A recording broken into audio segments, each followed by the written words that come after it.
bienvenidos a bordo del túnel del tiempo. Vamos a interpretar una serie de cuentos contados, cuentos que tienen que ver con espacios de la Ciudad de México que han perdurado en la memoria, algunos han desaparecido, otros están presentes.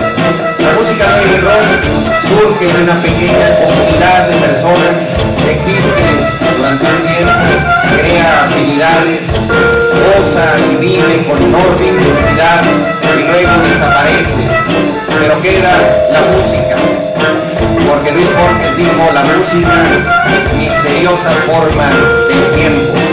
Y aquí estamos, como en los viejos teléfonos públicos, depositando una moneda para hablar. Recordarán algunos de ustedes la cantinela que tenían los teléfonos públicos: tiempo transcurrido, para continuar, deposite sin colgar otra moneda. Es lo que vamos a hacer aquí esta noche. Vamos a ir recuperando tiempo, historias a partir del libro Tiempo Transcurrido. Y vamos a tocar precisamente mientras nos dure el 20. Ya les dijeron, este es un concierto que va a ser grabado. Ustedes son nuestro coro griego. Me van a dar voz y ambiente al disco que próximamente vamos a publicar. Así es que muy bienvenidos, abróchense los cinturones para este espectáculo de rock y literatura. Y recuerden que en un avión de combate las turbulencias son una estupenda noticia, es la señal de que el avión aún no ha sido derribado. Empezamos.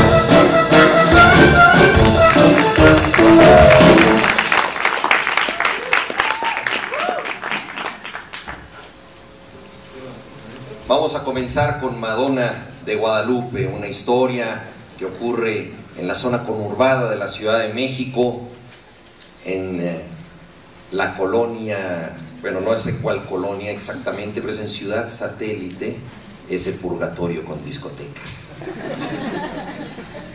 Madonna de Guadalupe. Las hermanas Uribe eran tan distintas como sus nombres: Concepción y Magali. Concepción usaba pantuflas de peluche, el fondo se le asomaba bajo la falda y tenía los ojos apagados de quien ha leído 20 veces la Biblia. Magali desayunaba 2 aspirinas con café negro, sus abortos superaban en número a los pretendientes de Concepción. Y lo que son las cosas, Concepción era más bonita que Magali, pero sus rasgos pálidos y su mirada ausente hacían pensar en la santidad o en el suplicio, la belleza sufrida que tanto atrae a santos y vampiros. Concepción moriría virgen o descuartizada.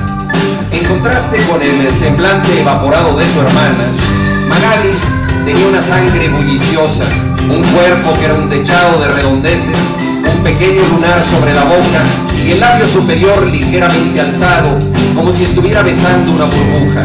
Era imposible verla sin pensar en las múltiples y deliciosas aplicaciones de esa boca. La educación católica de las Uribe fue tan severa que las primeras fantasías eróticas de Magali emanaron de la religión. En las paredes de la casa había cuadros de santos que parecían gozar con la tortura.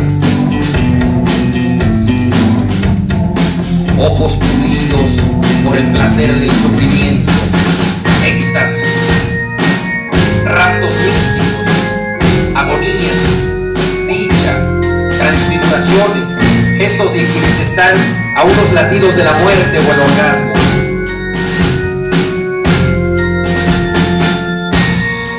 Pero estas imágenes no eran nada en comparación con las historias que les contaba su mamá de cierta santa, bellísima, que se clavaba espinas en los senos y bañaba con su sangre a un Cristo de tamaño natural. La mamá hablaba con deleite del martirio de la santa, del hermoso cuerpo cubierto de pústulas. Sus historias eran la función de medianoche de la religión. El papá de Magali era más aburrido. Su acto más heroico se remontaba a los años 60 del siglo pasado. Había pegado en una pared de la calle una etiqueta que decía: cristianismo sí, comunismo no. Tenía una espada de caballero de Colón que jamás había blandido contra ningún infiel. Concepción parecía haber salido de un cuadro de la casa. Sus manos delgadas le quitaban el polvo al crucifijo con el que Magali pensaba en masturbarse. Pero esta blasfemia no fue necesaria. Magali acababa de cumplir 16 años cuando Tacho la invitó al cine Manacar. A ella no le sorprendió mucho que dejaran el cine a un lado y siguieran por Insurgentes hasta un motel en la salida de Cuernavaca. Durante la preparatoria, Magali se acostumbró a llevar una existencia doble. Salía a la calle vestida como la esposa de un cuáquero. Lo único extraño era que en vez de bolsa usaba maletín. De su casa iba la de Susi. Ahí abría el maletín y la ropa salía de muchos colores. También se gritaba su brasier acorazado. La casa de los Uribe era una amurallada ciudad de Dios. Sin embargo, no estaba en el Sinaí, sino justo en el centro de Ciudad Satélite, ese purgatorio con discotecas. A pesar de la renuencia de sus papás para dejarla salir en las noches, Magali se las ingenió para conocer todas las discotecas y los videobares del norte de la ciudad. Siempre decía que iba a estudiar a casa de Susi. A juzgar por las desveladas, debía ser la mejor alumna del salón. A fin de año, se tuvo que acostar con 3 maestros para justificar sus buenas calificaciones. Cuando le invitaron a una fiesta de disfraces, decidió unir sus vidas paralelas. Se disfrazó de monja apetitosa, gofia y minifalda. Salió de la fiesta con un amigo disfrazado del Capitán Nemo. El viento se hizo cargo de las piernas de Magali. Al llegar al coche, temblaba en tal forma que el Capitán Nemo empezó ofreciéndole su saco y acabó quitándole el vestido. En eso estaban cuando una camioneta de policía se detuvo junto a ellos. El incidente podía significar poco en otros lados, pero en el Estado de México equivalía a la llegada de una división nazi al gueto de Varsovia. El primer golpe rompió el parabrisas. Los cristales reventaron en esquirlas sobre los cuerpos semidesnudos. Nemo fue noqueado con la cacha de una pistola. Lo arrastraron de un pie. Su cabeza golpeó con el estribo del coche. Un ruido sordo, laminoso. Lo pusieron de pie. Las barbas postizas se le habían pegado absurdamente en el pecho. Magali vio el picayero. Había algo equívoco, una humillación adicional en esa arma de asesino de barrio. No pudo contar las puñaladas que recibía su amigo. Un policía la golpeó con tal fuerza que la sangre se descupló con las lágrimas. Un velo pastoso le impidió distinguir a los sucesivos violadores. Otro golpe le hizo perder el conocimiento. Despertó de madrugada, envuelta por un olor agrio que la hizo vomitar sobre el asiento. En el pelo se le habían formado coágulos de sangre. De su amigo solo quedaban las absurdas barbas sobre el asfalto. Estuvo una semana en cama. El médico de la familia, que siempre hablaba pestes del asesino húngaro que había inventado la píldora anticonceptiva, auscultó a Magali y más que por sus golpes se alarmó de que no fuera virgen al ocurrir el asalto.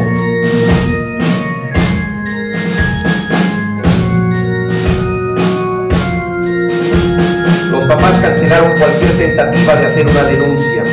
En cuanto su hija sanó, la mandaron de interna a San Luis Potosí. O trataron de mandarla, pues ella se bajó del camión en Querétaro y regresó a la capital. Para esas alturas, Susi era amante de un millonario que había recorrido todos los atajos de la liviane: el psicoanálisis lacaniano, los retiros de meditación en haciendas de 5 estrellas, las dietas energéticas y la marihuana en dosis moderadas. El arquitecto Vallarta patrocinaba todo tipo de accidentes culturales, desde una obra donde los actores salían de células y leucocitos hasta una exposición de cajas de jabón Don Máximo que alguien le había vendido como arte conceptual. Magali no podía regresar a su casa sin un concilio del Vaticano de por medio. Así es que fue a ver a Susi. El arquitecto Vallarta no solo le prestó a Magali una casa en San Pedro de los Pinos, sino que le encontró vocación para el canto. La casa en San Pedro de los Pinos había sido habitada por un artista cinético apoyado por el arquitecto Vallarta. En vez de ventanas, había remolinos de luz. En esa vacilante atmósfera, Magali escuchó por primera vez a Madonna. Finalizaba 1983 y los locutores de radio no hacían sino hablar del ombligo de Madonna, del estómago redondito que se conmovía al compás de Burning Up. Magali se entusiasmó con esa rock and rollera voluptuosa que había escogido como símbolo nada menos que el crucifijo. Era el primer caso de cachondería católica en la música de rock. En vez de collar, Madonna usaba un rosario color turquesa. De repente, Magali se dio cuenta de lo chic que podían ser todos los escapularios de su infancia. Se compró un collar de perlas de plástico rosa, guantes negros, una blusa semitransparente de encajes y aretes en forma de cruz. No le costó trabajo convencer al amante de Susie de que le patrocinara la grabación de un disco. Llegó al estudio masticando chicle, cantó con pasión, con una voz dolida y áspera que tenía más que ver con su infancia solitaria y sus 30 amantes gandallas que con las clases de canto que le pagó el arquitecto Vallarta. Al cabo de 36 horas quedó concluida la grabación de Madonna de Guadalupe.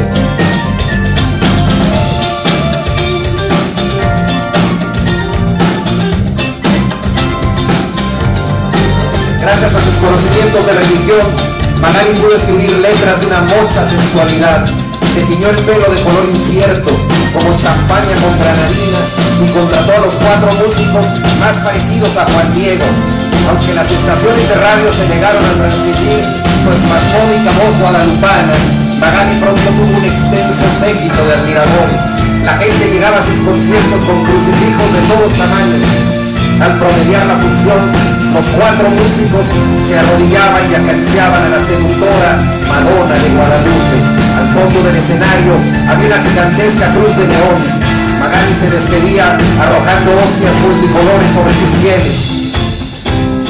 El 31 de diciembre decidió dar un concierto en la explanada de la Basílica de Guadalupe, al mismo tiempo que se celebraba la misa de gallo.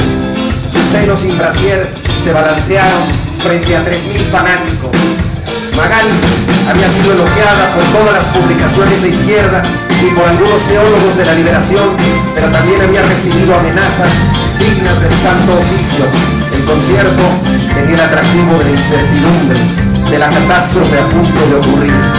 Para protegerse de posibles ataques, la cantante había contratado a una nueva versión de los Templarios, 20 devotos karatecas. Magali fue acariciada por sus músicos, pero la policía llegó antes de que pudiera repartir hostias multicolores. Ella no se dejó amedrentar. Con la misma pasión que inyectaba en sus canciones, asusó a la multitud a lanzarse contra la policía. Los karatecas formaron un cordón en torno al escenario, mientras los 3.000 feligreses se enfrentaban a puño limpio contra las macanas y los gases lacrimógenos.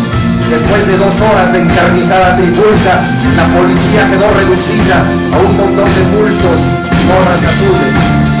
El coche de Magali llegó junto al escenario. Las cruces fosforescentes en las puertas parecían brillar más que nunca. Antes de subir al auto, vio a un policía tirado cerca del escenario. Caminó despacio hasta el cuerpo desmayado. Su zapato rojo se posó con suavidad sobre la nariz del policía. Luego, la trituró de un pisotón. Magali escuchó el agradable crujido del cartílago. Después, caminó rumbo al coche. El viento fresco le agitaba el pelo y los escapularios.